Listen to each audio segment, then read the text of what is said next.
guys, welcome back to my channel and welcome if you're new. My name is Shanti and I make videos on all things like motherhood and lifestyle and just like stay-at-home mom life. I have a 2-year-old and I am due this month with another baby girl. And I think she should have her own YouTube channel because she just repeats everything that I say and I catch her making videos all the time, just sitting and talking to YouTube. So yes, I'm just gonna jump next time. I'm just gonna jump. Sorry if it's a little noisy. I have the window open so that I can get like some lighting. We're sitting in what is going to be baby girl's nursery. Yes, I'm 37 weeks and the nursery is not complete, but I work well under pressure and they don't use the nursery for the first few months. So I'm gonna get it done soon, don't worry, and there will be a nursery tour. So don't forget to subscribe for all of the newborn content and all of the mom of 2 content that I have coming up, like the birth vlog, the birth video, the nursery tour, the hospital bag, all of that good stuff. I'm trying to upload 2 to 3 times a week, but I upload at least once. Sometimes it's really hard, but I have been uploading at least once a week. So please do not forget to subscribe.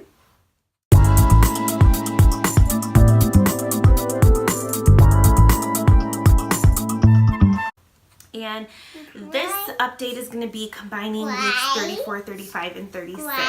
So it's been kind of like a bumpy few weeks. For the 34th week, I went to my doctor's appointment. At that point, I was seeing the OB every 2 weeks.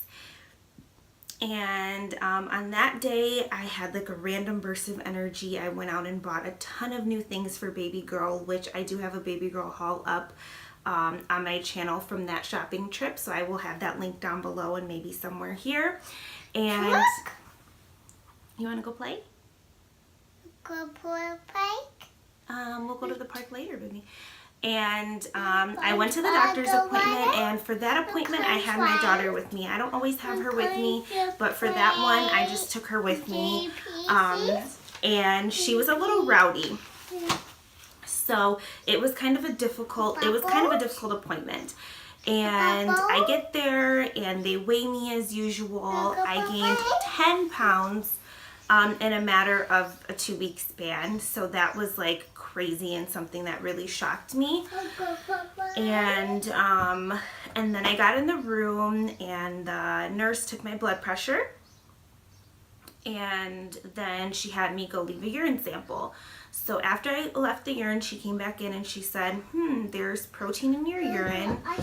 It could be just because you're not drinking enough water. It kind of looks like you're not, but we'll have the doctor talk to you. And also you have, your blood pressure was on the higher side today, which I was just like, oh my God, like I immediately started thinking preeclampsia because I was afraid that I had it before because I got so swollen in my first pregnancy and I felt like my symptoms kind of like matched up with things that I had heard before about it. So I just got so freaked out because I've never had any history of high blood pressure. I've never had protein in my urine in my first pregnancy, and this was the first time that I was hearing about anything like that in this pregnancy as well.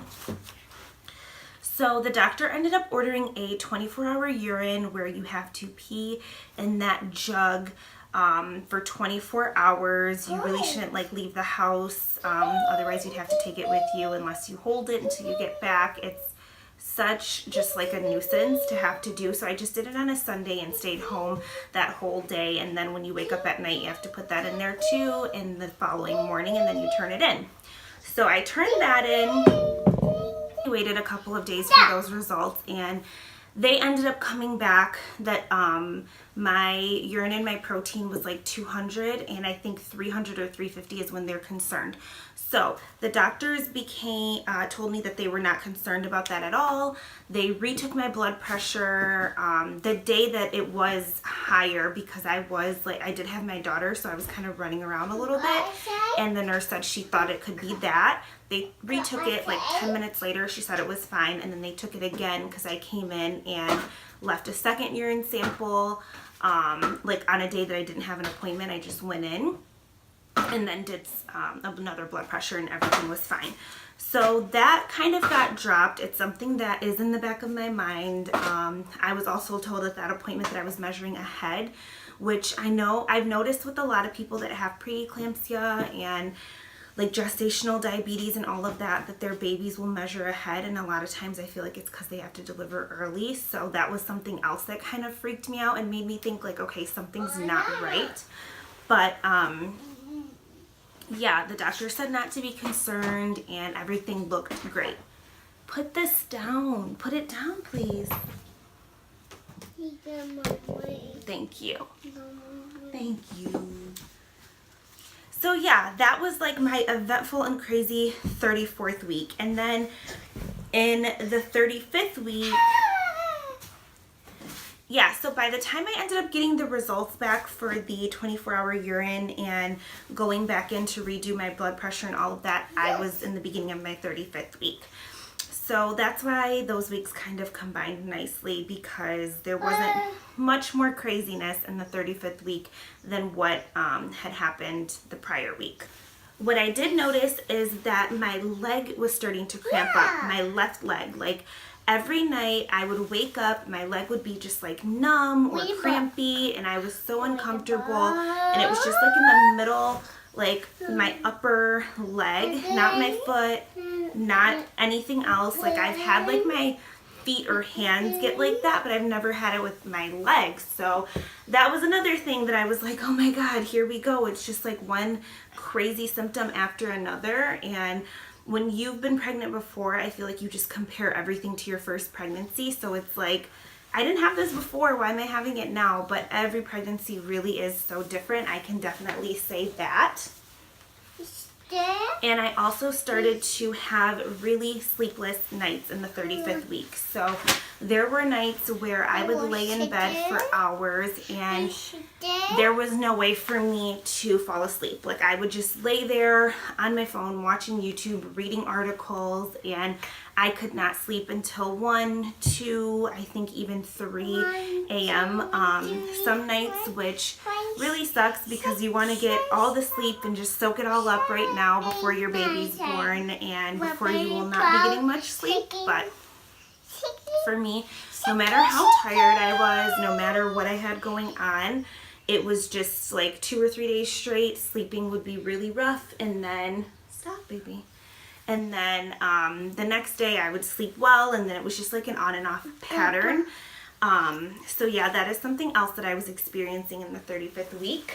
The sleepless nights, I also was going through a lot of nesting. This is kind of like both 35 and 36 weeks. So I was going through intense nesting. I've been organizing every single closet in our house, decluttering so many things, reorganizing kitchen cabinets, like redoing things and just wanting things to be in such a particular way, which I honestly didn't experience that with my first pregnancy. Like, the thing about the nesting that was driving me crazy is that I wasn't able to sleep at night. So that was when I really needed it more than ever. So I was nesting like crazy, and I would just get these random bursts of energy, which is another thing that people say is kind of a sign of labor.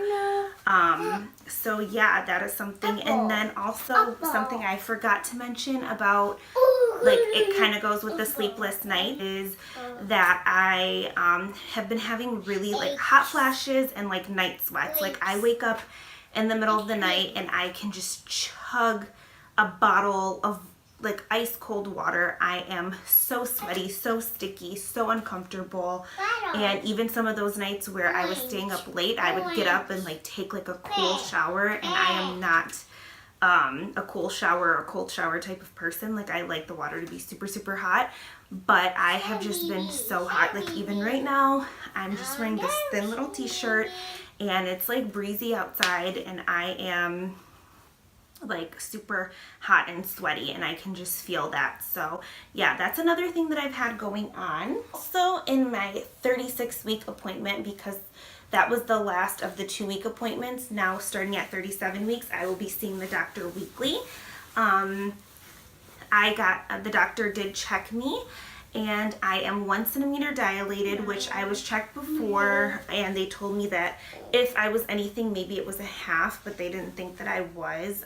There was like a student who was doing the check last time. 1 centimeter dilated and 50% effaced, so I definitely think that things are going to start to progress pretty fast here, and I have a few more things on my to-do list that I really need to get like cracked down on. Hold on, I really need to crack down on, but hopefully baby girl will be here pretty soon. I am not opposed to her coming a week or too early whatsoever. Whenever she's ready to come, we are ready for her. And I just can't wait to see how Amar is with her little sibling. That's another thing that's been kind of tricky, because I just keep thinking, like, how is it going to be, and how is she going to react, and how is she going to feel, which I think is very normal for any mom who's transitioning from 1 to 2. So yes, that is how weeks 34 through 36 have been going for me. And please comment down below if you have any similar symptoms, or if you have any like advice and you just had a baby maybe, or anything like that. And don't forget to subscribe for all of the future videos, and we will see you in the next video.